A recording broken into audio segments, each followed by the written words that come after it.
Happy New Year. It is Phat Tuesday on this New Year's Day, and today I'm doing a really quick tutorial because it is New Year's and you probably have better things to do than to sit behind the computer screen all day.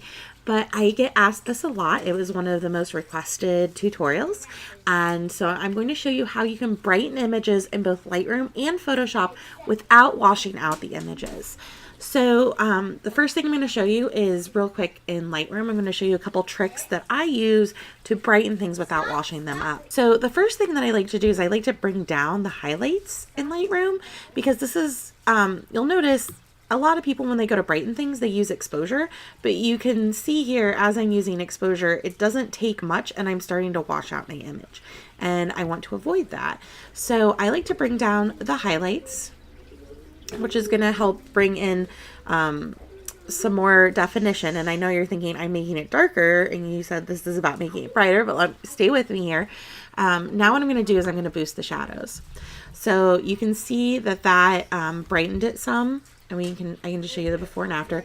So that does brighten it some without washing it out. It's still a little dark though. So what I like to do is use then the tone curve, which is going to boost the midtones here and help make this a little brighter. And we just want to boost it just a tiny bit more. And that looks good. And then if it's a little washed out, we can bring down the blacks to kind of recover some of that. You don't want to go too far though, because it'll start to get super contrasty. But let's just look at the before and after there. So you can see it's nice and bright, but my colors are still really nice, and they're actually more true to life now that they're nice and brightened than they were in the original image. So that's how you can brighten things in Lightroom. Now let's go over to Photoshop. And here's the same image, and let me just close this panel so you can see this real big here. What I'm going to do is I'm going to use a levels adjustment layer, and I'm going to go into levels.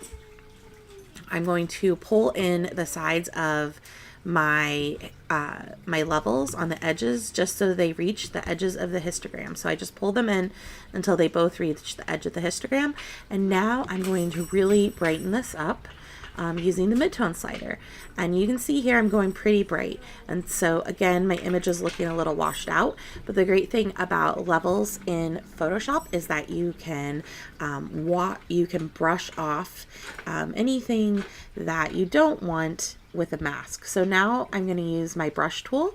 My opacity of my brush tool is about 25%. What I'm going to do is I'm just going to brush over the areas that are a little bit too washed out, and then I can make my brush tool a little bit smaller, and if I need to go over this a little bit more, I can go over it a little bit more and go over any of the areas that became a little bit too washed out here and bring back those details. And then also, if I want my colors just a little bit more vibrant, I can add a vibrance adjustment layer. And what I can do is boost the vibrance a little bit. And you can see that that will bring back those colors. So now I was able to brighten this image a lot without washing out the colors. So let me group these together. So here is the before, and here's the after. So those are two ways that you can quickly brighten images without washing them out in either Photoshop or Lightroom. Also, if you use Camera Raw, you can use the same tools that I used in Lightroom in Adobe Camera Raw. So if you're not a Lightroom person, but you use Adobe Camera Raw, all of the sliders are the same. They do the same thing. You just find them in Camera Raw. So I hope that helps. It's a really quick Phat Tuesday for you today, but really those tips will get you pretty far with most of your images. Thanks so much for watching. Don't forget to subscribe to my channel, like this video, share it with your friends. It helps get me out there. It helps me know that you enjoy the videos, that you're watching them, and that they're working for you. And I'll see you next Tuesday.